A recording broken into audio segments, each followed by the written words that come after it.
Doing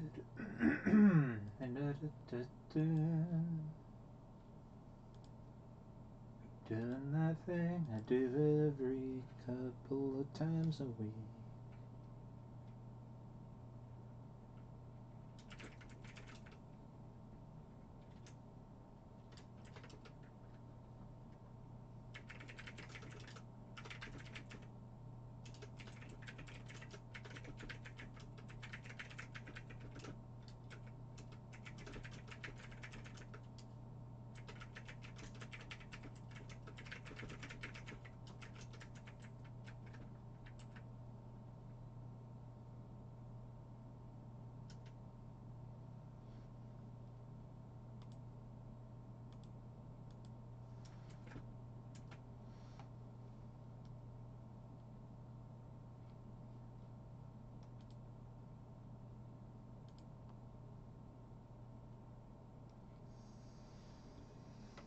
Alright.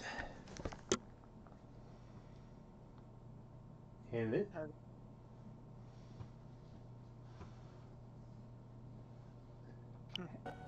How you do? I do good. Cool.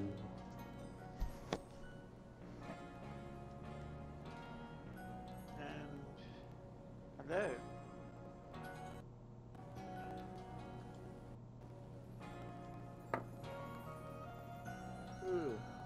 How are you, both of you? Could be better. And that's no joke? Why would it be? Well, because it's April 1st where you're at. Yeah, but like me saying I could do better isn't exactly like that really could be Well, telling. with me, I'll stop making jokes in my life when my life starts making a joke out of me. I mean, it's a very indifferent kind of, it's like, I could do better. You know what, I'm just tired. Can you just throw me a bone, please? You know, can I be Dr. Evil right now and say, throw me a freaking bone? Lucario used bone meringue. Yeah. Bone rush. Isn't there also a bone meringue attack? Apparently. There is, but that's, Yeah, I don't think that's only, I don't think Lucario gets it. I think that's only... Cubone exclusive. Oh yeah, I guess that would have been Cubone's thing. And you know, it really bugs me that Bone Meringue they didn't alter it to be like the only ground move that can target flying or levitating types because, well, you're literally throwing a bone out. Yeah, this is Game Freak you're talking about. I know.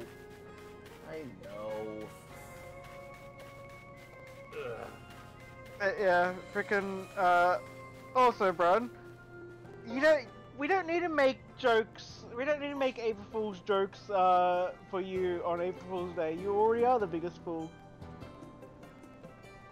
Thank you? Why did I say thank you? I don't know. Because you appreciate whatever social interaction you can get. So, for real, I do enjoy April Fool's Day because it's the one time of year where a lot of content creators mix it up a bit. Yeah, it's like April Fool's, when you do it right, it can be a fun time to do some stuff, but it's like it is unfortunate there's so many people who just use it as a time to be mean and be like, oh yeah, dude, they totally announced this new thing that you really wanted. April Fool's, it didn't happen. It's like, no, that's not a fun April Fool's. That's just mean. Fun April Fool's.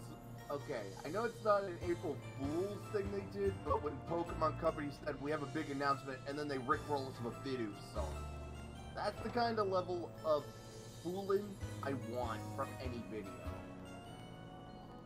Oh, the Pathfinder subreddit, Pathfinder 2 subreddit specifically, has just launched its April Fool's Day.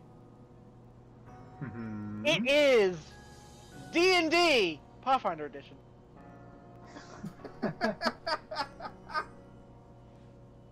And what?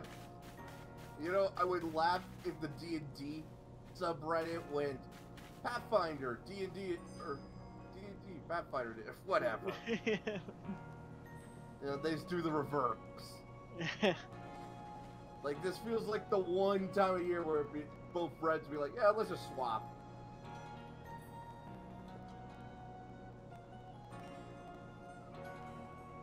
I think one of my favorite things was when Warframe they changed their wiki to be Javelin wiki and made it all based on Anthem. Oh yeah, Anthem, there's a joke. That's impressive.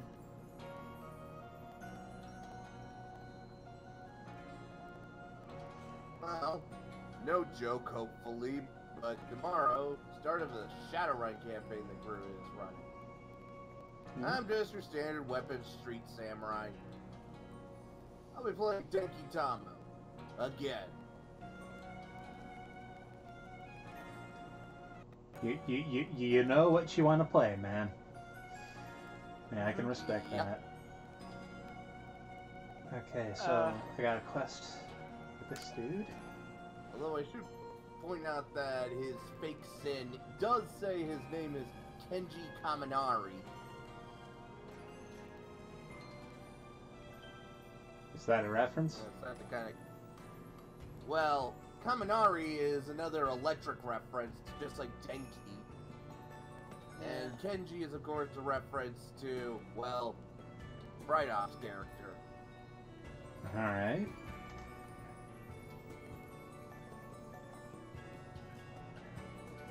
I don't believe it.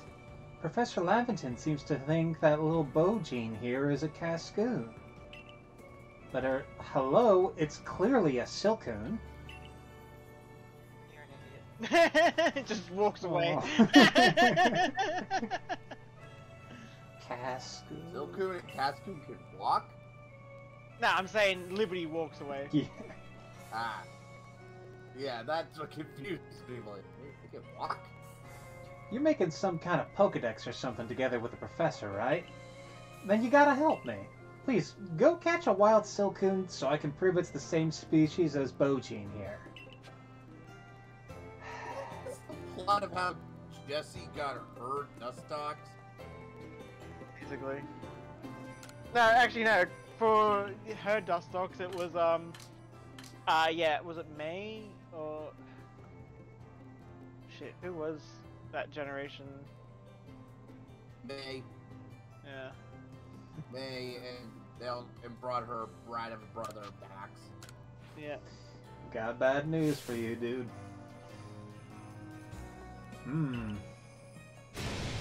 Ha! Just as I thought. They're exactly the same.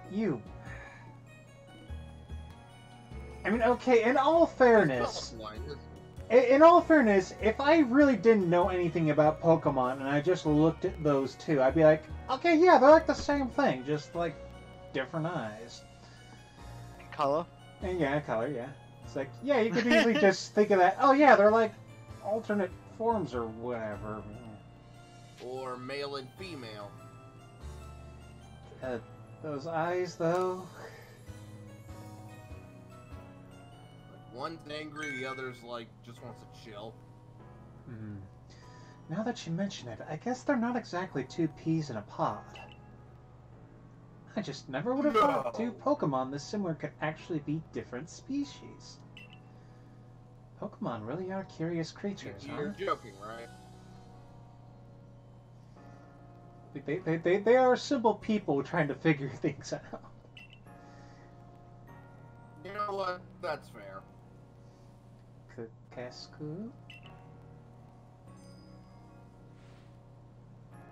Oh, Gene, my buddy. I didn't know the first thing about you, did I? I'm sorry if I hurt your feelings. You sure you're still happy to have a goof like me for a partner? Oh, Gene, you lovable rascal. You really are the only partner for me. This dynamic duo will stay together forever.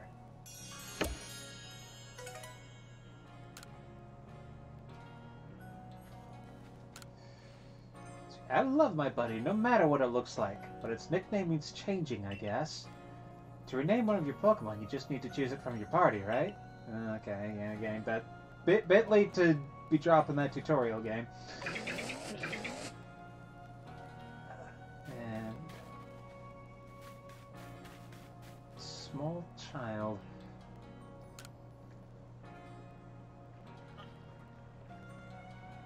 Hey. I already know this one. Hey, what's that Pokemon up there? What's its name? What's it do? Which one, little girl? Ah, yeah, it's a Magikarp. Magic jumps super high Yeah. and dies slowly when it's out of the water. Morbid. This is just accurate child writing. Yeah. Magikarp? Why is it called Magikarp? Is it a cool Pokemon? Is it strong? Can it fly? Well, I mean, it gets cool eventually. just treat it well. It's cool? Why is it cool? Which part is Which part is cool? Tell me, tell me. Tell me more, please. Please? God damn. You're gonna go learn about Magikarp, right? Can you tell me when you're all done with its page in your Pokédex? It's Poké. Okay, I will tell you later.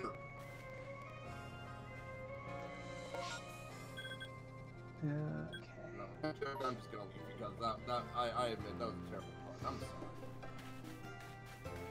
Whatever. Hope we have a good evening on the stream, dude. Alright, sleep well. Yep. Thanks. Let's see. I'll probably get to that Magikarp thing eventually. So are you actually planning on like completing all the side quests? Maybe? I'm not too sure about the Cherim. I mean, we'll see how Cherim goes. How's your actual Pokédex going? Let's see. 220 seen, 198 caught. See, you're pretty close. You've got at least 20 Pokemon Yeah, to see. Yeah. Let's see which. Okay, I know I was trading up the. Frickin' up for Forces of Nature, so I could finally get that done. Maybe I'll also set up for that.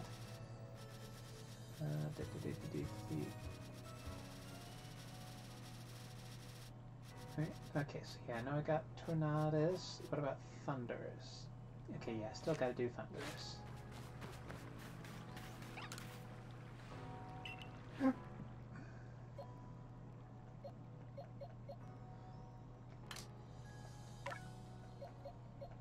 Because it's like, it's weird. I'm not usually one to try to do a whole bunch of side quests, but like it's been actually kind of nice doing them. Like filling out the dex entry stuff can be mildly annoying sometimes, but like sometimes it can be neat. Fair enough.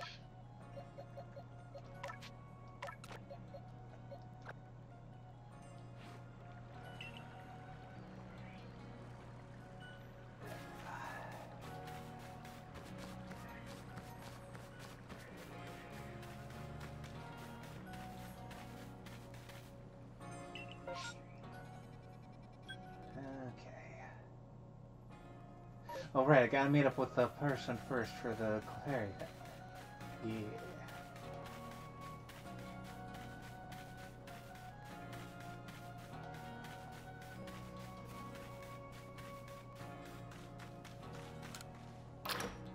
So you said you reckoned about 20 Pokemon still left? Yeah. Yeah. Like I know there's like I gotta still see like the one frickin' fourth incarnation of nature thing, but it's like, man, I feel like I've seen almost everything by this point, but...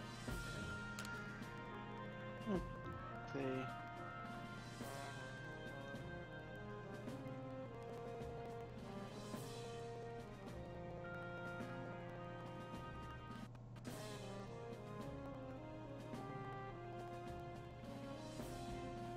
Yeah, 242. 242, okay. But of course, two of them, I mean, three of them don't count. Because two of them are, of course, the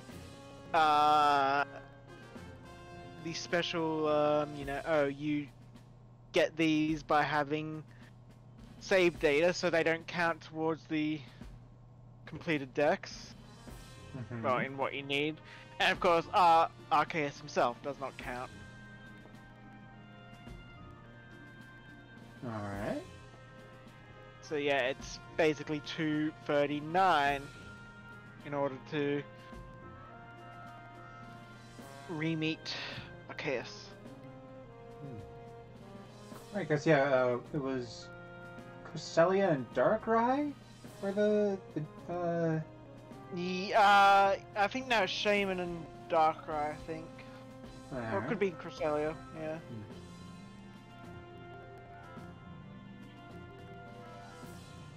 Back where I came from, Clefairy would come out and dance on nights with a full moon. I've heard there are Clefairy in Hisui, and so I was wondering if they dance here too. I've heard you can find Clefairy at the Fabled Spring. Could you go and find if Clefairy dance here in the Hisui region? This is one of those things where it's the actual moon phase. Yep. You can find Clefairy at that place any night. It's just they only do the dance during the full moon. Right, I think I have found that spot and caught some of them, but yeah, it's... Yeah. You know, let's see how nighttime is looking.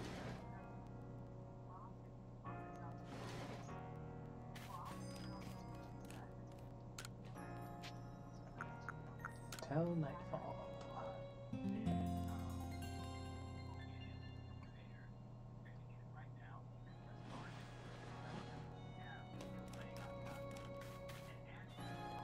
So let's see, I got the mower, I believe that's the laundry? Yeah, the washing machine. Yeah. Good old Rotom wash. Yeah. Microwave and the fridge. Of course, they obviously don't count towards the... Right, yeah, they're... fun form. Yeah.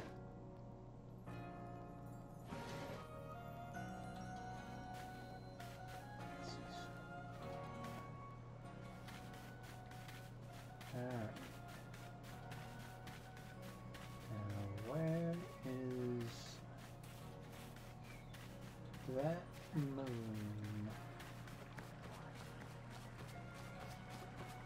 Just press... There's a good... I guess there isn't a good way. Test, if you can't see it. Because I was gonna say, if you have,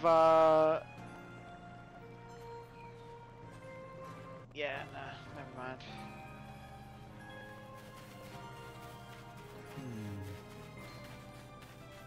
You might have to, like, might have to just change, oh, can you actually see it in the menu? Press, bring up your, I know it shows you the weather and that, like your, phone menu, yeah. That, because that's just a picture of a moon, I'm not sure if that changes up there in the top right. Because, yeah, all it shows is a crescent, and they might just do that because, yeah, crescent moon is... Because that's what people think of when they think of moon.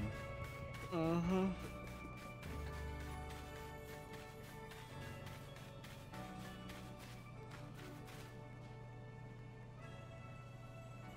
You know, that's one thing I've always found annoying in a lot of media when it's like Especially if it's like they're doing like a character that's based on the moon, and they choose the crescent moon, so they give them like a crescent-shaped face or whatever, It's like, no, the moon, the crescent's only like that because of the light. It's not actually physically a crescent. Yeah. Like, if it's a stylistic choice, I can understand that. Or rather, if it's like a mythological basis where it's like, oh yeah, you don't really treat the moon like the actual physical object it is, but at the same time, yeah.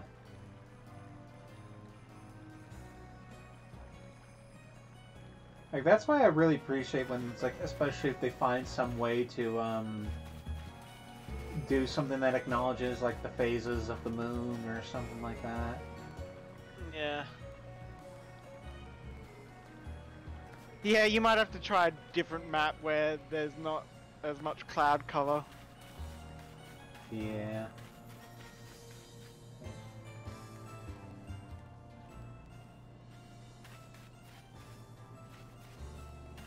Hey, look back over at frickin' the mountain.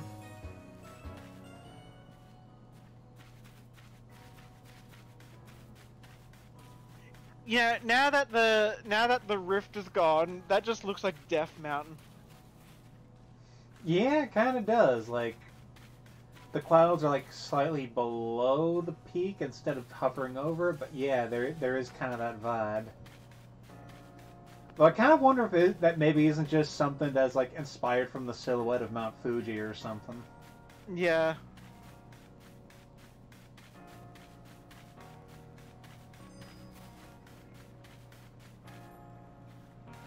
Also, just gonna say the frickin' quest that came with doing this thing. It's like, ah, yes, good old invisible wall puzzle. Yeah.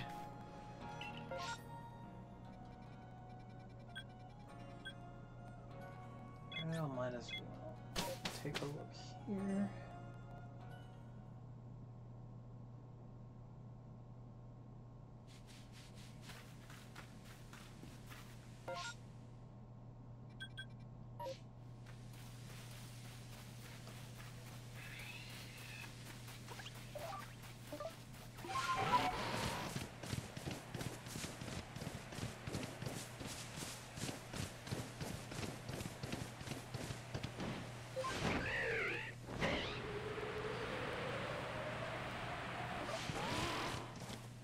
So yeah, Megara became a delivery service today. How so? So we found one of those towers with the orbs that we've got to fix, and the front of the tower was just guarded by a couple of golems. And so we're like, we are not fighting those golems. And so Megara's like, I can fly! I'm like, okay, you can also get shot down by any archers that happen to see you. And so we came up with the idea that's like, Megara would use a scroll of invisibility, turn invisible, and then she would fly around to scout to see if there's like any other path. And then it's like, wait a minute, why don't we just like ride in the bag of holding, and then Megara can lift everyone up just carrying the bags, 2 bags of holding, and then just drop us off at on the roof. So yes, Megara was a dropship. Just instant adventure squad.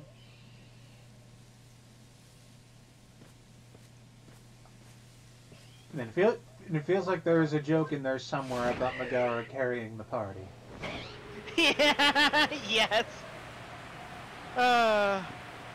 But she's a bit sad at the moment. Oh. Her dress was very badly damaged, and I always said that's like the leather armor that she wears is basically a corset. So her magic corset was destroyed by an enemy that has armor rending abilities.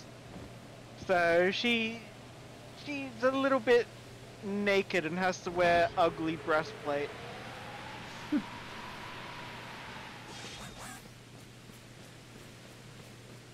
Oh, the poor muffin dragon.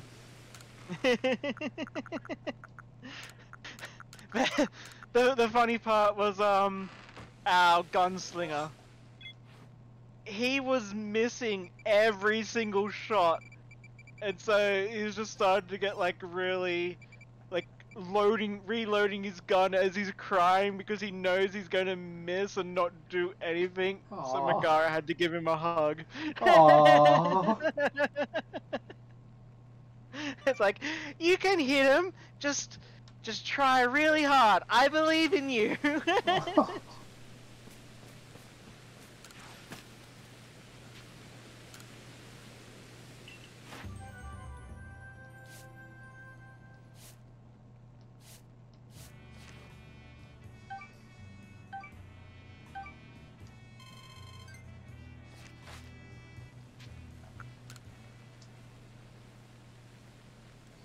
And they're just the precious cinnamon rolls that exist in these games, and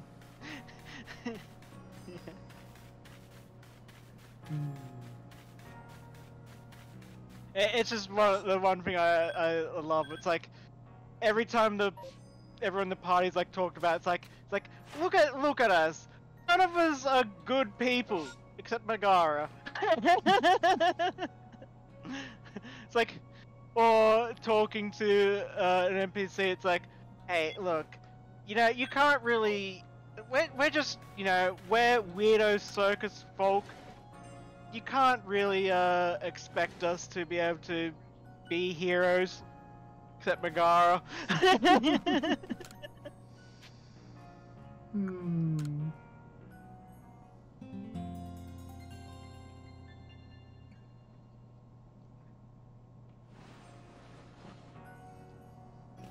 Megara, the honest, upstanding one. Well, we do have Lilith now, which of course Megara calls Lily. Mm-hmm.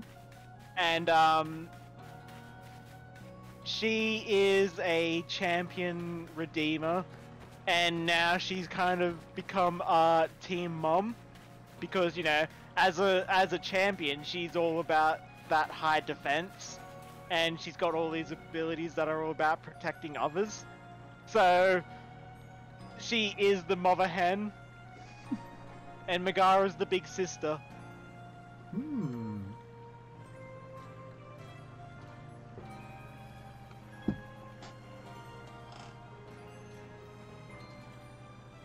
It really is sweet to have characters like that when you kind of get a family built up with the group. Yeah.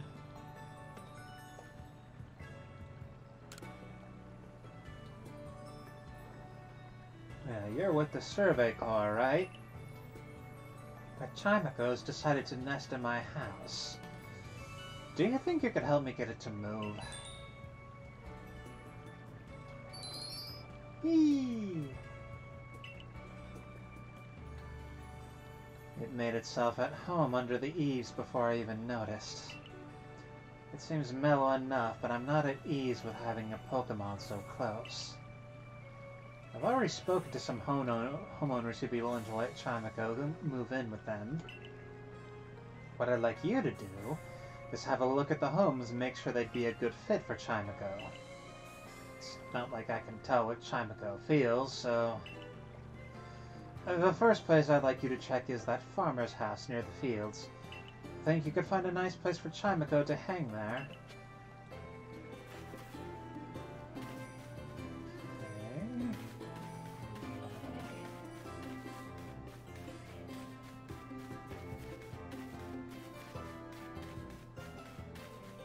By the way, did you ever realize you can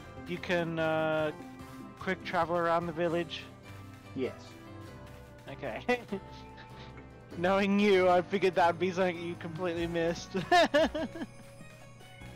You and quick travel don't go get along. I mean, I enjoy the scenic route.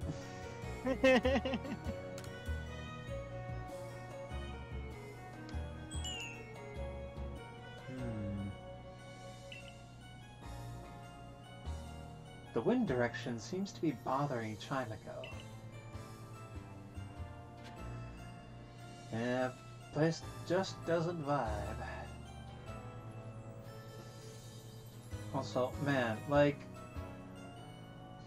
every time, like, I see one of these, like, daikon radishes in anime or whatever, it's like, I just keep thinking, it's like, man, I have to, like, try one of those sometime, just because, like, they're so... They're such a distinct thing. Yeah. I was watching Trash Taste the other day, and it was like the second anime figure special, and like when they finally revealed what the forfeit was, like the loser had to do something, they revealed that's like, oh, the loser has to eat some durian. And of course, Connor absolutely, like, was not happy at all, because he was the one that lost, but it's just like,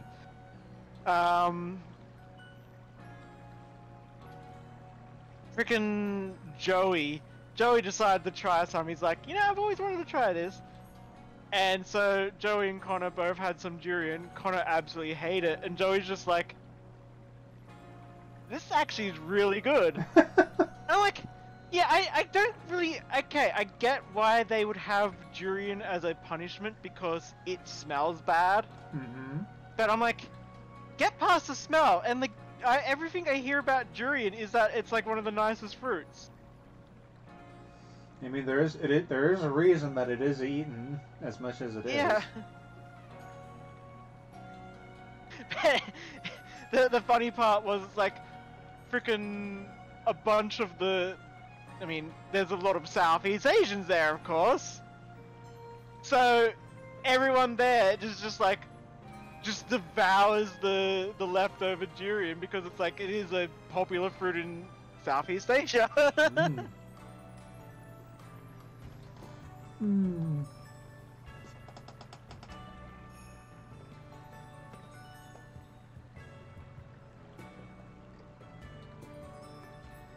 Yeah, I guess that's kind of one of those things where it's like I know that part of it is like there probably just is a matter of taste for some people, and you know that can be like Connor wouldn't prefer it, but it's like I know that at the same time, like I know that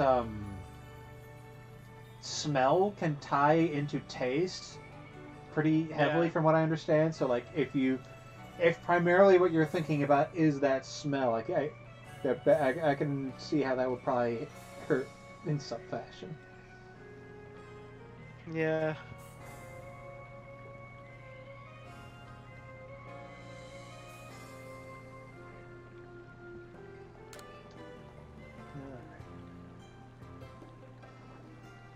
Oh, so prefers the way the wind blows around my house. I like it too. We get a good breeze.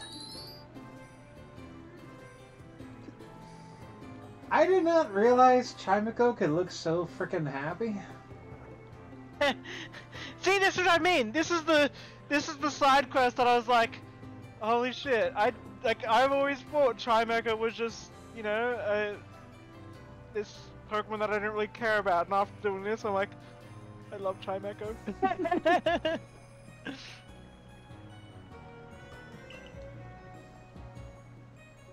Well then, how about a hut by the sea? The ocean breeze is so refreshing. And it's like, I mean, it really does go to show how, like, sometimes all you really need to get an appreciation for, like, a character or something is just, like, really get a chance to interact with them and, like, have some kind of connection. Yeah.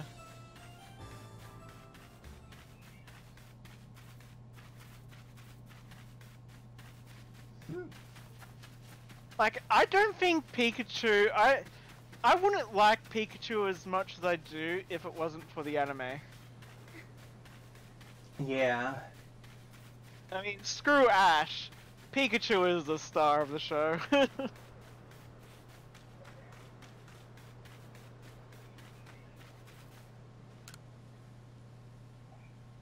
It's one of the good old classics, Pikachu with the sauce bottle. Oh my god, freaking Pikachu with the yeah, but that was greatest love story ever told. Yeah.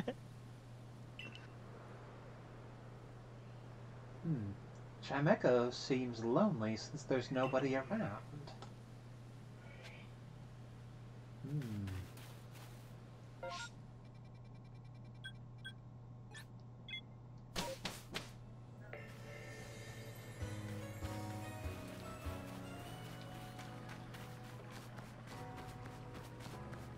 Chimecho needs a good breeze, some company.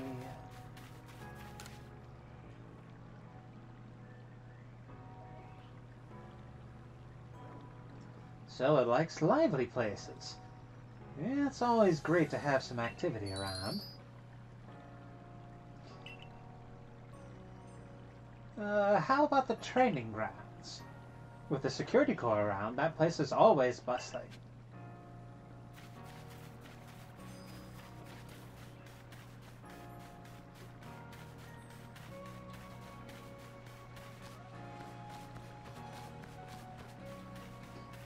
Yeah, let's see what's wrong with the training grounds.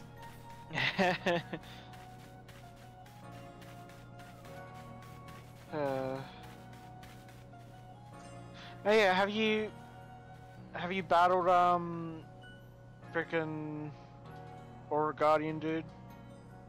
Oh yeah, and his Lucario, yeah. Yeah. Yeah, I think that's how you unlock the hat. Alright, I should give that a look. Like, is it a thing that you buy, or does it just show up in your... I believe you have to buy it, yeah.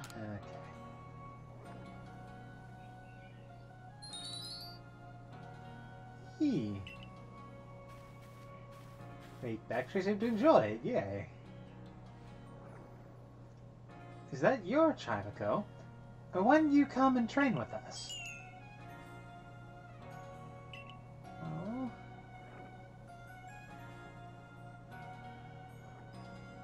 Seems like Chimecho doesn't like the battle.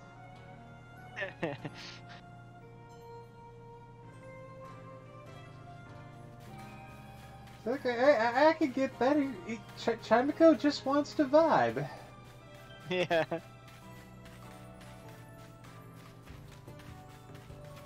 Ain't nothing wrong with that.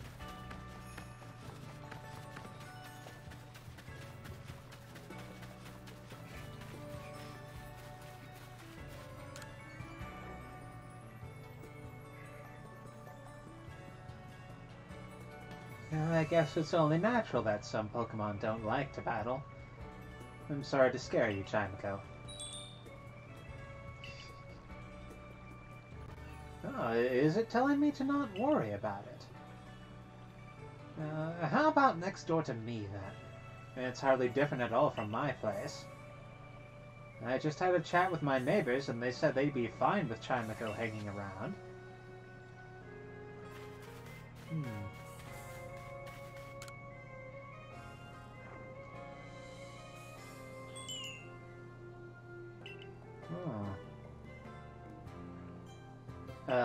Pardon me.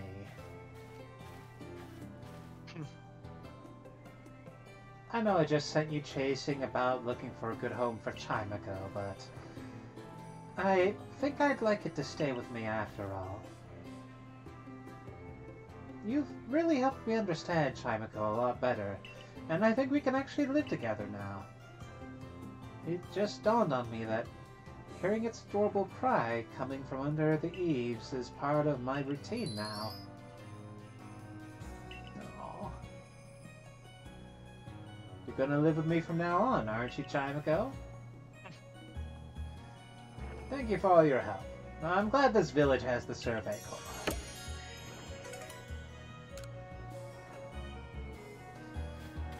Started from where you began. And if it's a nice little thing that feels like it makes sense. It's like, okay, yeah, you just got this weird thing hanging around. We'll get into that, and after a while, it's like, okay, yeah, you understand why it is where it is. Yeah, you know what? It ain't hurting nobody. Just wants a nice, breezy place to chill. Yep.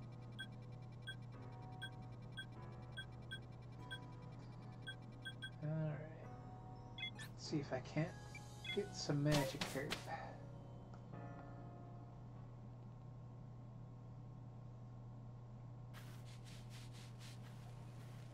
Let's see, as I recall... Actually, picking up this pack might be a good way to stop on the way to B. How many points do you have? Like the trading points? Yeah. Let's see.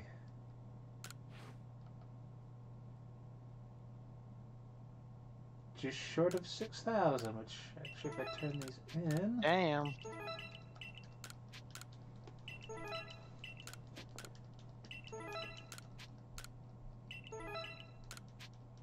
And that's 6,322.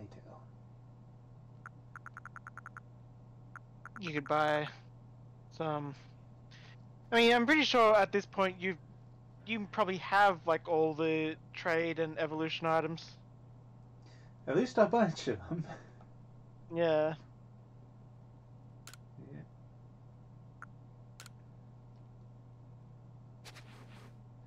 Nobody will pick up my packs. Oh well.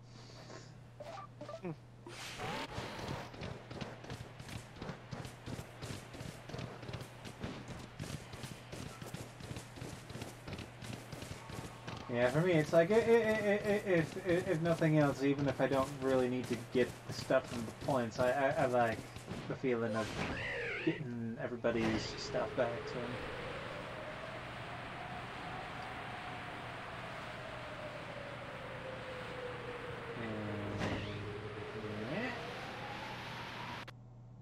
Yeah.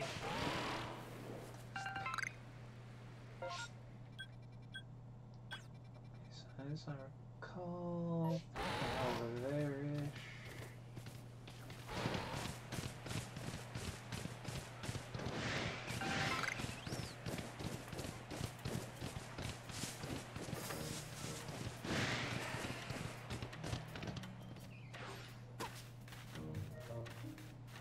Okay. There's my hut. You're mine.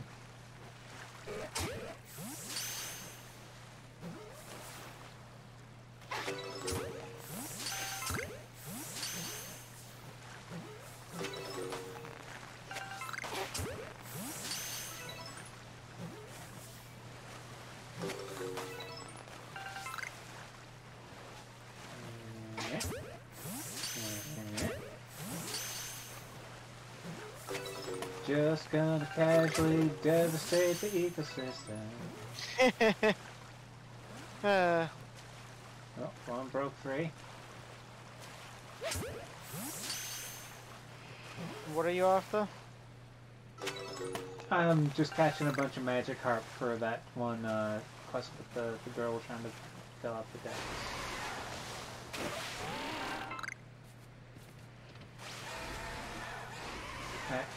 What? What is this dude just Stand there in the middle of this. Yeah. You, Mr. Question mark, question mark, question mark? What is your deal? You made a choice just now, didn't you? You chose to talk to me. I have something in my right hand and something in my left. I think you would like either. Choose left or right. Then I will give you the item in that hand.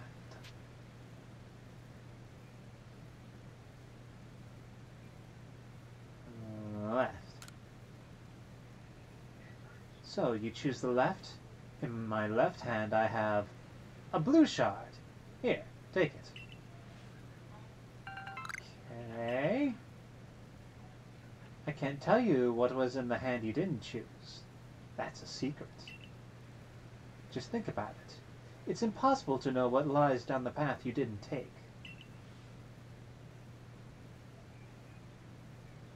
I would love it if just he accidentally revealed it when he did that gesture.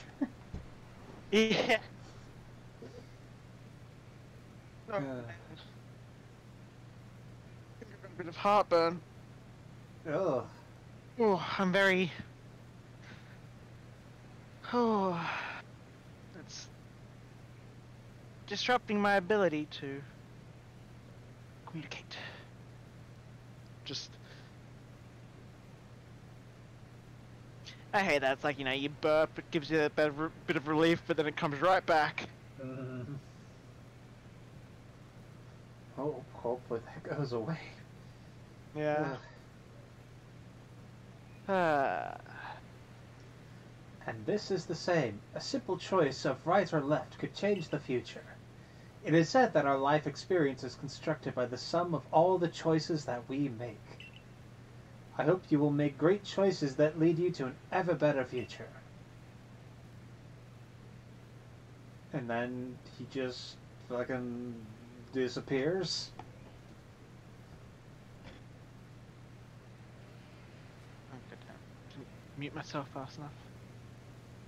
I mean, I didn't hear any Okay. thing, so That's good. Yeah. Yeah, that I could just only imagine Liberty being like, "Fuck, was that real?" Like, what kind of dude just waits out on an island in the middle of a river waiting to make people make a choice and make some big philosophical thing about it? It's like, oh no. He's an important NPC for an adventure party.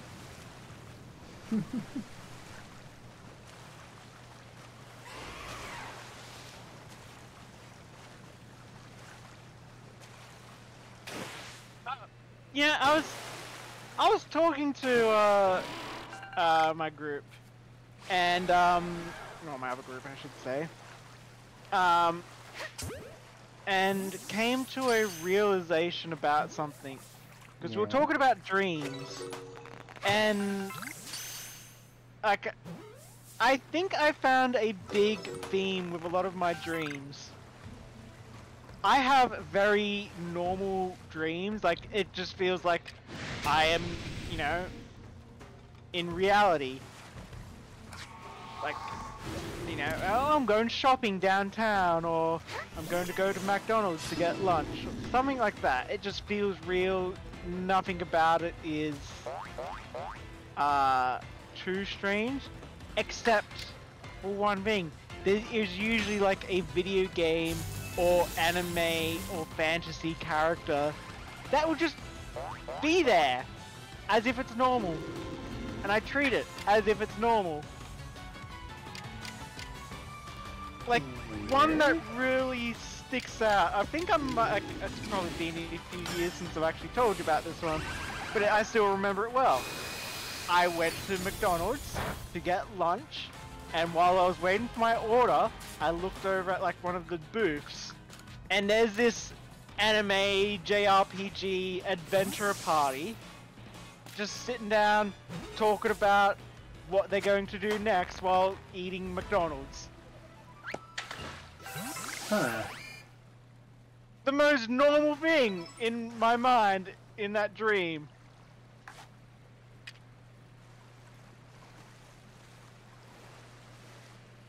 Hell, I've even had dreams where I've just sat down and had like tea and biscuits with Princess Peach. That just seemed normal to you. Yeah, it's like just talking about stuff. Like everyday things. I just don't I know, like, you know, the whole idea of finding meaning in dreams. It's like dreams that you can find meaning in are usually your mind trying to tell you something. Like, as we discovered with one of my friends, it's like, oh yeah, no, that's just because you're paranoid. So your dream is making your mind is making dreams that feed on that paranoia. But yeah, for me, it's just like, what do I even take from that? Clearly, you are someone who deserves to be among royalty. Yeah,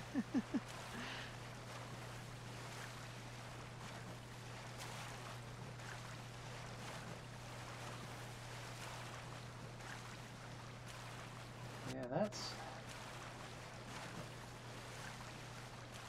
It's funny, because it's like, it's one of those weird things where...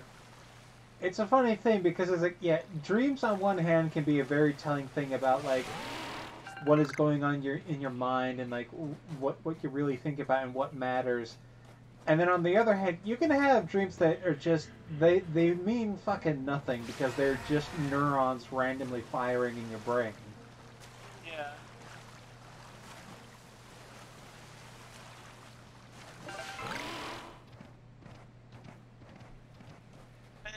It did actually, like, when I came to that realization, I actually did come up with an idea for a campaign. A kind of, oh look at that. Yeah. Is that S? I believe that is, yes, that is the S unknown. But yeah, I came up with an idea. It would be almost like a reverse isekai kind of thing, where just like video game and fantasy characters start to appear in the world.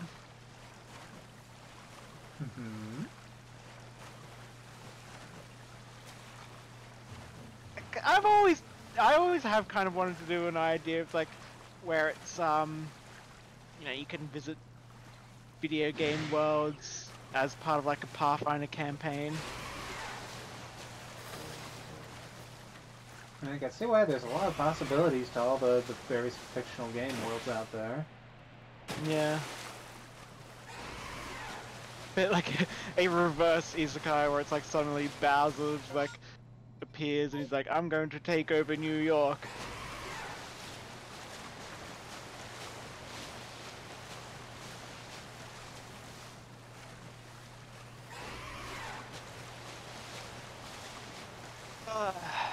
You know, I'm thinking of him being in competition with Donkey Kong. Yeah.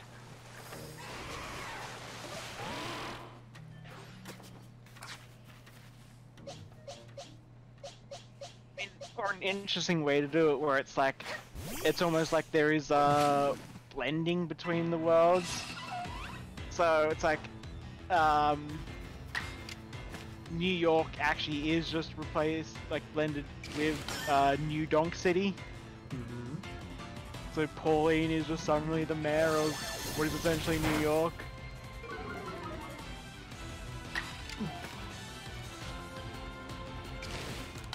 Pauline running for president. That would be something, for sure.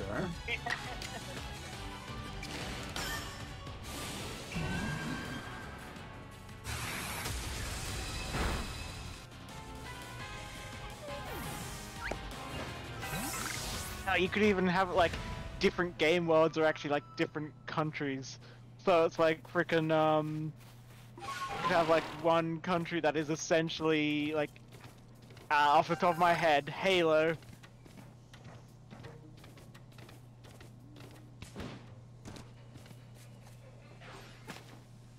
That could work, yeah.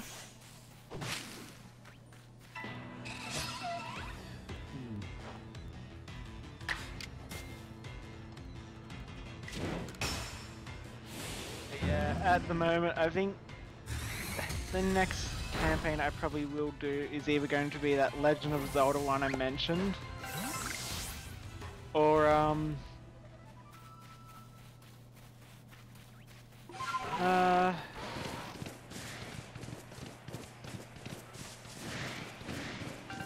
I think I've talked about this before, but it's the idea of you start off at session 1 as like, you know, heroes that have already reached level 20 or something like that, and you are fighting the big bad,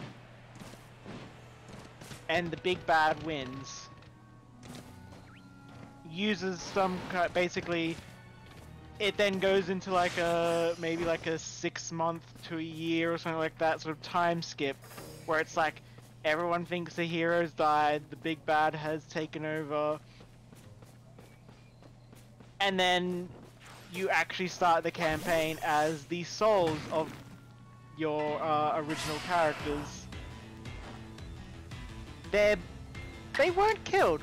Their souls were removed from their bodies, and the big bad basically summoned spirits to fill the bodies. And so the campaign becomes this whole Watch Dogs Legion kind of idea, where the actual character you make is a mixture of your original character and a new character, which is like a volunteer that's like, yes, we'll be hosts to these heroes. And when your character dies in this campaign, you then have a choice. Do you have your hero sacrifice their soul to keep the host alive and let them move on? Or sacrifice the host so that way the hero can move on, or continue on, I should say. And you'd even have like the ability, as you find new volunteers and recruits, you can start to like soul jump between them.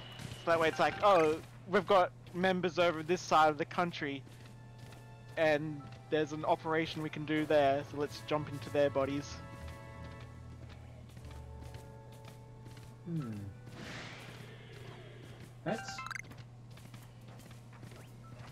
That's an interesting idea. I guess that's just one of those things that it sounds like one of those ones you really got to figure out a good way to pull that off. Yeah. I mean, essentially the idea is like, if you choose to have the hero continue on, you'd basically keep you'd basically still be playing that character. You just have to find a new volunteer, but you'd probably keep your class. Whereas if you like,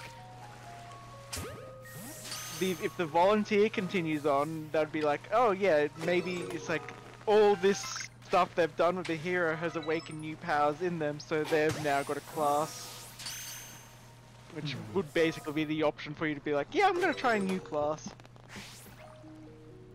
Yeah, because that is kind of one of those things where I'm thinking like, okay, how does the interplay of the characters play into it?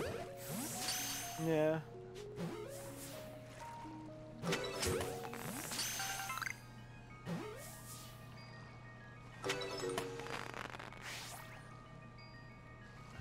That's one of those things where it's like, yeah, that sounds like it'd be really cool, but like, I know for me as a player that would be a thought of, gosh, that's a lot of character sheets to potentially juggle. Hey, you wouldn't have to be juggling character sheets. Like, the host isn't a character in terms of sheet. Like, they're a character in terms of like, you know, personality. And, you know, they might have their own opinion, they'll have different opinions on things or whatever. They don't really become a character unless you choose to have them continue as the hero's replacement. So... Like, yeah, they don't get a sheet. In other words, they'll just be more or less NPCs. So, okay, so this is all just operating under the... like... whoever gets like the soul of the hero gets like the 20th level stats and all that? It wouldn't be level 20 of stats, no, like they would have, because of all that, they are working their way back up to level 20.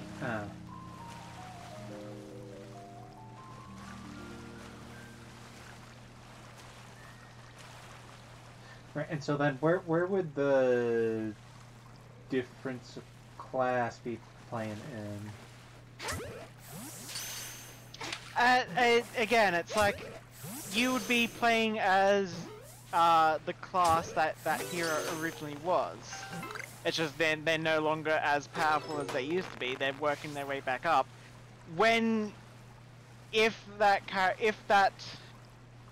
character dies, you then can take that as an opportunity. It's like, do I want to continue playing this same class, which is then represented by the hero that you started as, or do I want to play a new class, which is then represented as the character, the host that that hero was with?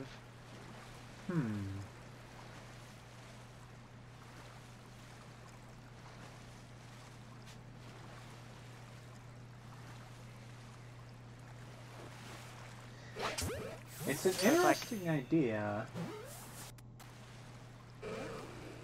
I'll admit, for me, it seems like there would be.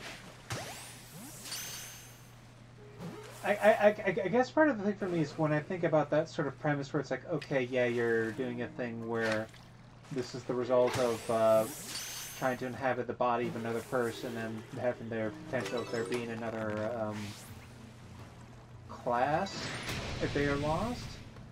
I guess my first thought is like, it would be kind of interesting if in this mechanic of you're inhabiting the bodies of other NPCs, there'd be something to like, you have the potential to have them have classes already, and maybe it's something like, yes, you have the hero soul having its own character levels that they're building back up, but you could also have like 3 levels worth of another class that they would be working with. Yeah, I wouldn't quite do it as it wouldn't be quite a disparity like that for balance, but like, yeah, like Pathfinder 2 does have a dual class system, so that could be how it's done as well, where it's like you have the original class and then the dual class would be whatever that other person is.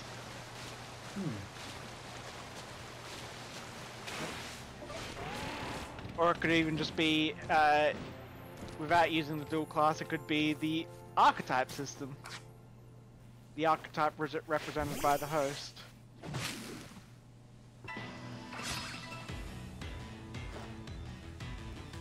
There are a lot of archetypes that, you know, like one archetype is called the celebrity archetype. It's like, yes, this means you're a celebrity. So it's like, okay, what if John Smith, the original, John Smith, who is a wizard, he was a level 20th wizard, he's the one that dies, and the volunteer is,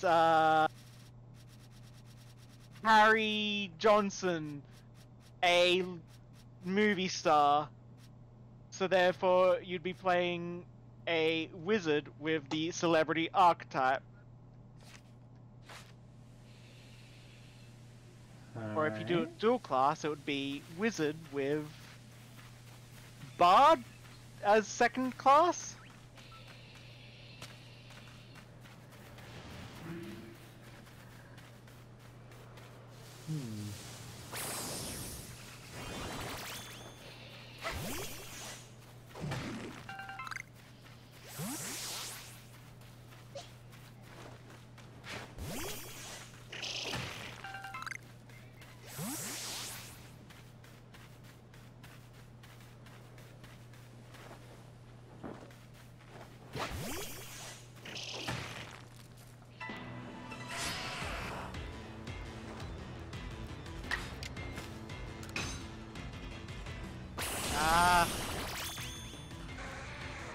I just love the shows when they get like pop culture questions and I'm just like, oh, I know that, I want to see them fail it.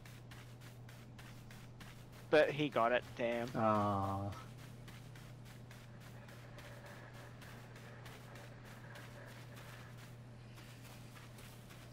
past time. I think I'll do this rift and then stop the night whenever it does its jazz.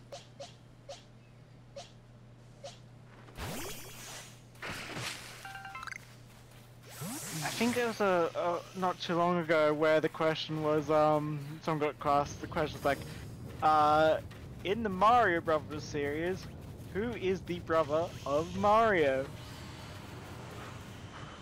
And like I think they had like you know just a bunch of Italian sounding names and they didn't end up choosing Luigi, and I'm just like, come on, like that should be even if you aren't a gamer, that's like one of those things that you should have just picked up through osmosis. That's one of those things where it would have been awesome if like one of the options was just the Italian word for green.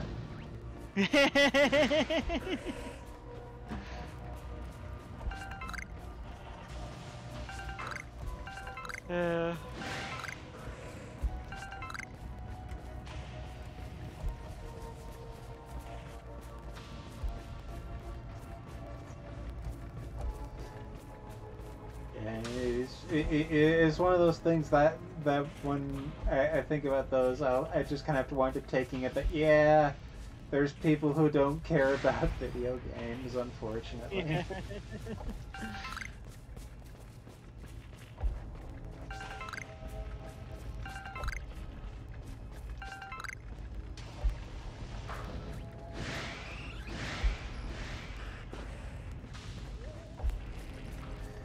It really gets me every single time I see an Eevee spawn next to these other big creatures. Yeah. It's just like, little guy, you're hanging out with the wrong crowd. Yeah. Do you have a Weavile? Like a, Johto Weavile? I mean, not Weavile, so. Sneasel. Yeah. Because, I do have the classic form, yes. Yeah. Because, yeah, that way you'd need a Weavile. Actually, I still just don't understand why they just didn't call Sneasel, like, just make it Hisuian Weavile. Like, why Sneasler? Weird name. I'll never get over it. Yeah. I mean, I guess it's neat on one hand that it's considered different enough. Like, I mean, like, it is, like, long and sleek compared to Weavile, so I guess I could see how it's different enough, but, like, yeah, it's the name. It sounds like a Dr. Zeus character. Yes, the Sneasler. Yeah. The child's best-selling book. Yeah, really does.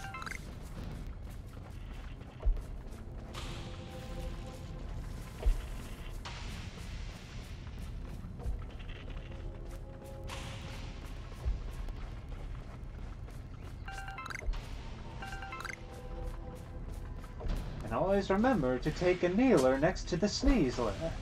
It's some kind of thing like that. Yeah. Never play a flugelhorn or a bamgloozler. Trying to think of the instruments they had in the Grinch.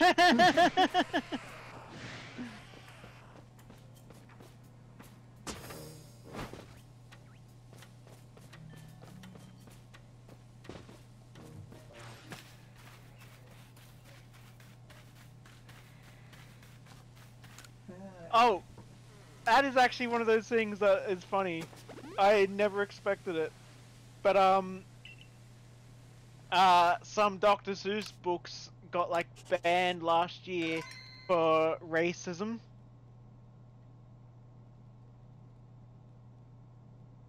How? Like, I don't remember anything like that in Dr. Seuss books.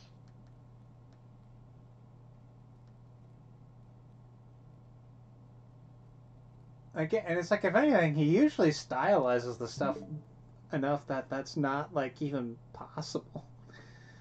Ugh. You know, maybe that's how I'll close off this night. How are Dr. Seuss books racist?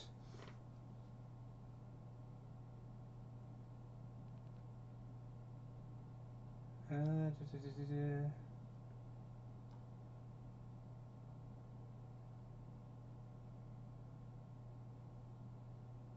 Let's see, anti-Asian racism.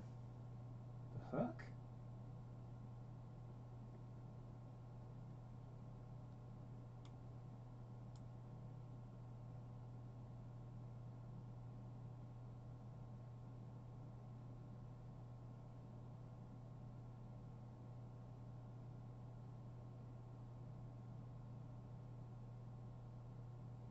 Okay, I guess there's one. There's an image, and part of a rhyme is a Chinaman who eats with sticks, and it kind of does show kind of a stereotypical Chinese dude eating with chopsticks, which is like,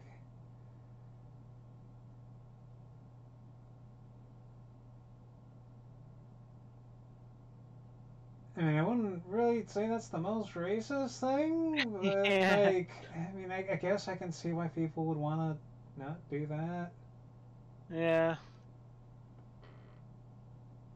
Like, that's not like, That's one of those things where I'd say it's not really. I mean, I guess it is kind of racist, but it's like it's not anti. And I guess that's kind of one of those things where it's like time marches on, and we realize we have like better words and imagery we can use for certain groups of people. Yeah. And it's like I guess it makes sense that they don't want that kind of stuff circulating through new children's minds and all that. That's yeah.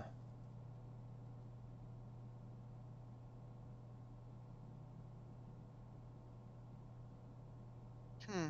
I guess that's kind of one of those things where you would hope that like okay maybe they don't print that or whatever, but you'd hope they still keep that available for whatever reason for posterity's sake or whatever. Yeah. Yeah. And I think it's not that it's banned. It's just they're no longer Printing published. it. Yeah, printed. Yeah. Yeah.